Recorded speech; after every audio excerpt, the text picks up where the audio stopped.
अस्सलामुअलैकुम guys, welcome to Ahad animates. उम्मीद करता हूँ आप लोग ठीक होंगे। तो आज की वीडियो में मैं आपको एनिमेशन और ग्राफ एडिटर के बारे में थोड़ा बहुत सिखाऊंगा। तो सबसे पहले हम जानते हैं कि एनिमेशन क्या होता है और ग्राफ एडिटर क्या होता है। सबसे पहले एनिमेशन पॉइंट ए से लेकर पॉइंट बी तक जो मूवमेंट होती है, this is called animation. Okay, for example अब ये हमारा पॉइंट ए है। ओके, ये अभी मैं आपको सारा कुछ सिखाता हूँ कि सारा कुछ क्या है। ऑलराइट, पॉइंट ए से लेकर मैं जाता हूँ आगे तक और पॉइंट बी पे मैं क्यूब को जब स्टॉप करके दोबारा से एक की फ्रेम लगाता हूँ। Now this is called animation. Point A से पॉइंट बी तक के दरमियान में जो मूवमेंट है उसे एनिमेशन कहते हैं।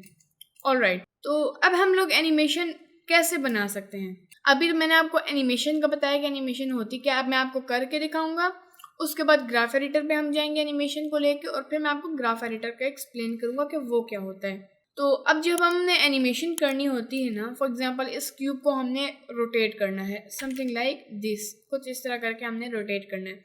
तो फ्रेम 1 पे जाके हम आई प्रेस करेंगे तो यहाँ पर हमारे पास बहुत ज़्यादा ऑप्शंस आ जाती हैं।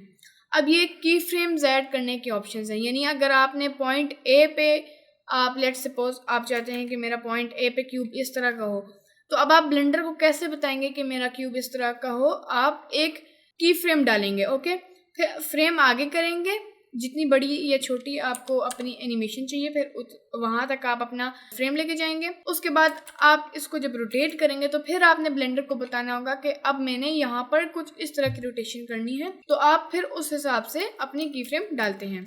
अब ये सारा कुछ क्या है, अगर तो आपने लोकेशन की एनिमेशन बनानी है तो आप लोकेशन की फ्रेम डालेंगे। ये नहीं है कि अगर आपने लोकेशन की एनिमेशन की लेकिन की फ्रेम्स आपने रोटेशन की डाली तो वो सारा कुछ बिल्कुल भी सही तरह नहीं होगा, क्योंकि आगे ग्राफ एडिटर में भी जाके आपको बहुत ज़्यादा मुश्किलात आएंगी और वैसे भी एनिमेशन सही होगी नहीं। तो अगर आपने लोकेशन की सिर्फ एनिमेशन करनी है तो आप लोकेशन की फ्रेम डालेंगे, same for the rotation and scale. लेकिन अगर आपने दो चीज़ों की एक साथ में एनिमेशन डालनी है, फॉर एग्जांपल आपने डालनी है लोकेशन एंड रोटेशन, इन दोनों की आपने एनिमेशन करनी है, तो आप फिर इस पे क्लिक करेंगे तो ये एनिमेशन और यानी लोकेशन और रोटेशन की एनिमेशन बनाएगा। Same for all these options.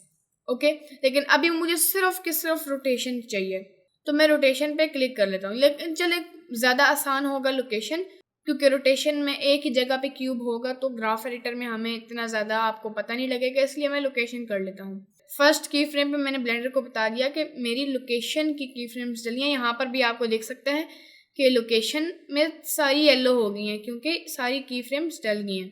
तो अब मैं जाऊँगा फॉर एग्जाम्पल मे बी 70 पे और मैं इसको मूव कर लेता हूँ इधर, समथिंग लाइक दिस। ओके, और मैं दोबारा से आई और लोकेशन दबा दूंगा। अब हम देखते हैं हमारी एनिमेशन कैसी है। सबसे पहले तो मैं एंड को कर लेता हूँ 70 पे। अब देखते हैं कि एनिमेशन हमारी कैसी बनी है।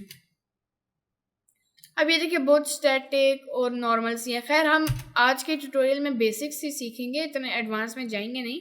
बस मेरा मकसद आपको ग्राफ एडिटर में एनिमेशंस डिफरेंट टाइप की, यानी फॉर एग्जांपल अगर मैं आपको सिखाऊंगा कि फॉर एग्जांपल एक सिंपल सी मूवमेंट है ना, तो हम इसे थोड़ा बहुत इंटरेस्टिंग कैसे कर सकते हैं। यानी ये तेज़ी से स्टार्ट हो फिर स्लो हो, या फिर ये स्लो स्टार्ट हो के तेज़ हो जाए।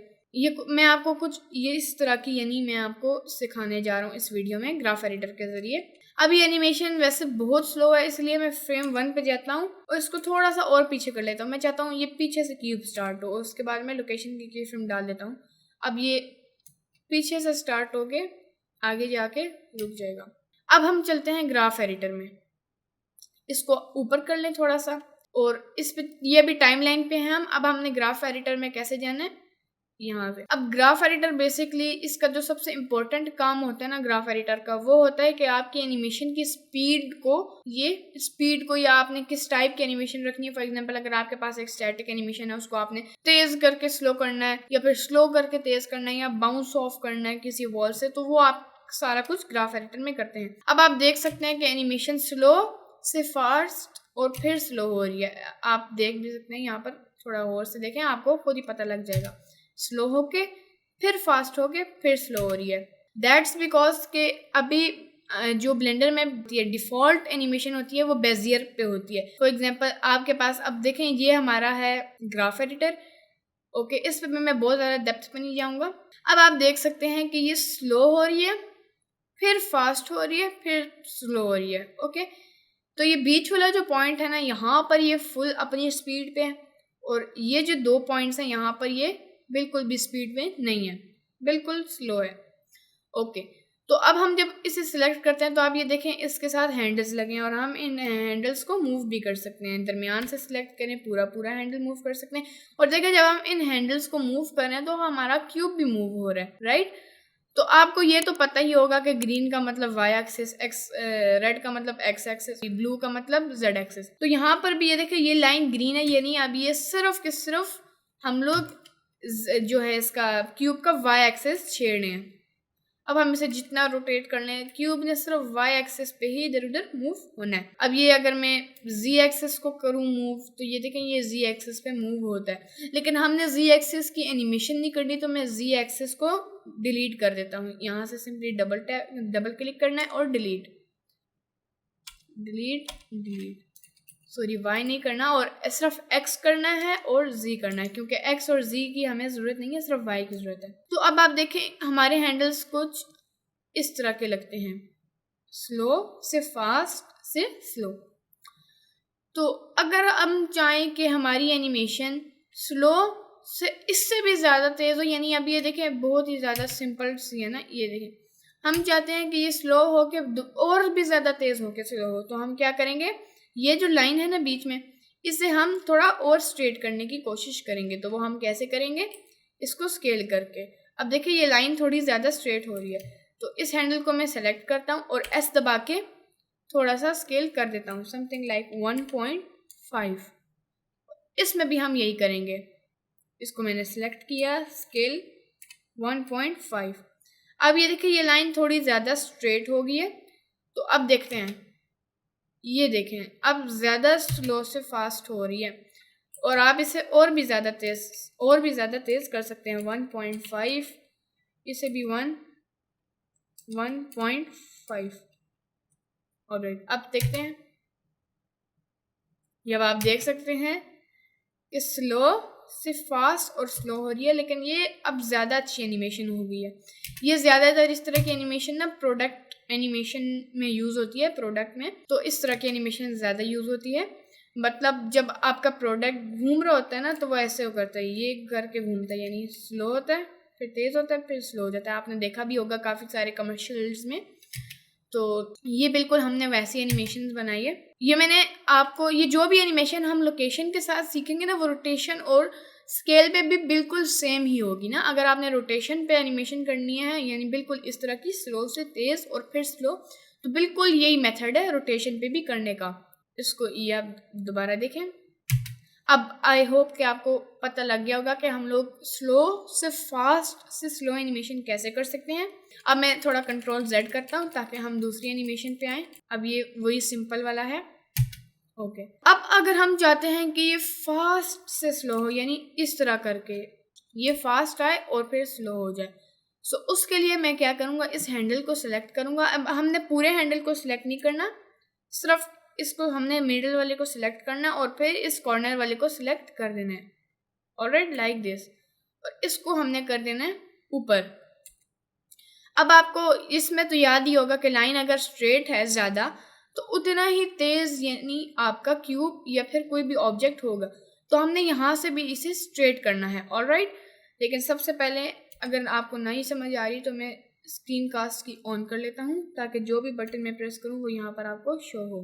तो अब हमने इस लाइन को भी बिल्कुल स्ट्रेट करना है। तो अब जब मैं इसे मूव करूँगा, समथिंग लाइक दिस, कुछ इस तरह करके मूव कर लेते हैं हम। अब आप देख सकते हैं ये तेज़ और फिर स्लो हो रही है। तो अब ये देखें, ये तेज़ से स्लो हो गई, ये चेक करें। बस आपने रिमेंबर रखना है, और जितनी हॉरिजॉन्टल आपकी लाइन होगी उतनी स्लो आपकी एनिमेशन होगी, और जितनी वर्टिकल आपकी लाइन होगी उतनी फास्ट आपकी एनिमेशन होगी। बस इसको जहन में रख के आप हैंडल्स को मूव करेंगे तो बिल्कुल आपकी एनिमेशन वैसे ही होगी। अब मैं इसको थोड़ा और पीछे की तरफ करता हूँ तो एनिमेशन और तेज़ हो जाएगी, लेकिन हमें ये चाहिए नहीं। ओके, अब मैं कंट्रोल Z करता हूँ। अब मैं इसको नीचे की तरफ कर लेता हूँ ताकि स्लो से फास्ट हो। यानी अब देखें ये वर्टिकल हो रही है आहिस्ता आहिस्ता और ये हॉरिजॉन्टल हो रही है। ये देखें, हमें यही चाहिए था और ये हो गया। इसको मैं थोड़ा सा ऐसे कर लेता हूँ। ये देखें, स्लो से फास्ट। ऑलराइट, और अगर मैं इसे भी ऊपर करूं तो ये क्या होगा, फास्ट से स्लो से फास्ट। ये देखें, फास्ट से स्लो से फास्ट। और ये एक तरह से ये देखें एक मज़े का ट्रांजिशन सा हो रहा है, ऐसा पता ही नहीं लग रहा कि यानी उधर से वापस इधर आ रही है, बस ये इस तरह हो रहा है और बड़ी ज़बरदस्त किस्म का एनिमेशन हो गई है। अब आपको वही माइंड में रखना है कि अगर आपकी वर्टिकल होगी आपकी ये हैंडल तो फास्ट एनिमेशन है। जैसे यहाँ पर वर्टिकल है तो यहाँ ये वाला पॉइंट फास्ट है, ये स्लो है। तो अब इस हैंडल को भी मैं ऊपर की तरफ कर लेता हूँ। तो आप देखिए फास्ट यानी वर्टिकल है ना, फास्ट से स्लो से फास्ट हो रही है। अब ये देखें, जस्ट लाइक दैट। ओके, अब अगर हम चाहते हैं कि हमारी एनिमेशन इधर जा रही है तो वो स्मूथली थोड़ा सा और आगे जाके वापस इसी पॉइंट पे आ जाए, यानी बैक, इसको कहते हैं बैक। ओके, यानी बैक आ जाए। तो उसके लिए मैं एक बार कंट्रोल Z करता हूँ। अब मैं चाहता हूँ कि हमारी एनिमेशन ये बिल्कुल सही जा रही है लेकिन एंड पे ये क्यूब थोड़ा सा वापस आ जाए। उसके लिए मैं क्या करूँगा, इसको थोड़ा सा ऊपर कर दूँगा। यानी अब जो हमारी एनिमेशन है वो हमने थोड़ी और ऊपर कर दी। और अगर अब मैं प्ले करूँ तो ये देखें थोड़ा और आगे जाके क्यूब वापस पीछे आ रहा है, एंड आई लाइक दैट। और यहाँ से भी मैं इस हैंडल को थोड़ा अगर नीचे कर दूँ और अब हम एनिमेशन देखते हैं, ये पीछे से जाके आगे जा रही है। और इसे भी मैं अगर थोड़ा ऊपर कर दूँ और इसे थोड़ा नीचे ही रखूँ, अब जब मैं प्ले करता हूँ तो ये देखें अब ये कोई ज़बरदस्त वाली एनिमेशन बन गई है। सो आई होप आपको अभी तक कुछ सीखने को मिल रहा होगा। तो अब मैं आपको बताता हूँ, अगर आपने सिंपल सी अपनी, अगर आप थोड़े ज़्यादा बिगिनर हैं और आपने इस तरह ग्राफ एडिटर में मतलब आप चाहते हैं कि कुछ शॉर्टकट हो कि मैं एक ही की दबाऊं तो ये एनिमेशन जो मैं चाह रहा हूँ वो हो जाए, तो इट्स पॉसिबल। लेकिन अगर आपने अपनी मर्जी की एनिमेशन बनानी है तो अगर आप जो चाह रहे हैं वो ब्लेंडर में हो सकता है वो ना हो। आपने सिंपली क्या करना है, अपनी सारी की फ्रेम्स को सिलेक्ट करना है और टी प्रेस करना है, तो आपके पास से सारी ऑप्शंस आएंगी। ऑलराइट, बेजियर जो है वो ही देखें, यहाँ ऊपर आपको दिख भी रही हैं जो हमारी ग्राफ्स हैं, ये बेजियर है। ऑलराइट, ये आप देख भी सकती हैं, ये देखिए बेजियर और ये बहुत ज़्यादा मिलते जुलते हैं क्योंकि ये है ही बेजियर। ओके, ये एनिमेशन बेजियर है। अब मैं बेजियर पे जब क्लिक करता हूँ तो देखिए कुछ भी चेंज नहीं होगा बिकॉज इट्स ऑलरेडी बेजियर। अब जब मैं इसे लीनियर पे करूँगा, लीनियर का मतलब है बिल्कुल कांस्टेंट स्पीड पे, यानी ये देख सकते हैं आप एक स्पीड पे जा रही है, बिल्कुल भी नहीं रुक रही, स्लो नहीं हो रही, तेज़ नहीं हो रही। कांस्टेंट खैर इतना बहुत ज़्यादा ज़रूरी नहीं है, लेकिन स्टिल अगर आपने कोई बड़े स्टूडियो में काम कर रहे हैं या वैसे ही अपने घर में, लेकिन आप कोई शॉर्ट फिल्म बना रहे हैं तो उसके लिए आपको एनिमेशन, आपने खैर सीन ब्लॉकिंग का तो सुना ही होगा जिसमें हम बिल्डिंग्स रोड्स ऐड करने से पहले क्यूब्स ऐड करते हैं ताकि हमें एक आइडिया हो जाए कि यानी ब्लॉक आउट करते हैं हम लोग, हमें आइडिया होता है कि हमारी बिल्डिंग यहाँ होगी, इस साइज़ की होगी, ये होगी, वो होगी। तो हम हर चीज़ की जगह पहले एक सिंपल शेप्स रखते हैं like cubes, cone, circles, like that. तो जैसे सीन ब्लॉकिंग होती है वैसी एनिमेशन ब्लॉकिंग भी होती है। ऑलराइट, तो कांस्टेंट वही animation blocking, linear same speed, और बेजियर स्लो से फास्ट से स्लो, ये डिफ़ॉल्ट है ब्लेंडर में, मतलब डिफ़ॉल्टली आपकी एनिमेशन इसी के ऊपर होती है। तो अब ये सारे ऑलमोस्ट सेम है। ऑलराइट, ये आप देख भी सकते हैं, ज़्यादा कोई चेंज नहीं है, बस यानी स्लो से फास्ट हो रहे हैं और फिर थोड़ा सा स्लो हो रहे हैं। फॉर एग्जांपल अगर मैं इनमें से कोई भी लगाता हूँ तो देखें बिल्कुल वैसे ही हो रहे हैं जैसे हमने बनाई थी। तो अब आपको इसके साथ खेलने की ज़रूरत भी नहीं है क्योंकि पहले से ही आपका ग्राफ एडिटर उसमें एनिमेशन पहले से आपकी वैसे होगी। अब जो बैक में आपको बता रहा था, अब इस बैक पे मैं जब क्लिक करूँगा तो ये देखें ये बिल्कुल वैसे ही हो जाएगी जैसे हमने पहले बनाई थी। लेकिन वही बात है, अब हो सकता है ये आपकी मर्ज़ी की, वो अगर आपने बैक एनिमेशन नहीं बनानी है लेकिन ये आपकी मर्ज़ी की नहीं है तो आप जस्ट अपने आप से इन हैंडल से खेल सकते हैं, वरना तो आप सिर्फ टी दबा के इसको भी करके, अगर आपको ये एनिमेशन पसंद आ गई है बैक वाली तो आप यही रख लें, वरना अपने आप से भी आप ग्राफ एडिटर में हैंडल्स को छेड़छाड़ी करके कर सकते हैं। अब मैं बाउंस मुझे बहुत पसंद है, क्योंकि बाउंस पे ये काफ़ी ज़्यादा स्नैरियोज में यूज़ होता है। लाइक अगर आप एनिमेशन बना रहे हैं कि एक डोर ज़ोर से हवा की वजह से या किसी भी वजह से बंद हुआ है, तो वो इस तरह थोड़ा बहुत बाउंस होगा। या फिर बॉल, फुटबॉल या कोई टेनिस बॉल या क्रिकेट बॉल अगर आप ज़मीन पे फेंके तो वो इस तरह बाउंस होगी। लाइक अभी ये मैं आपको दिखाता हूँ। अब जब मैं प्ले करूँगा, ये देखें,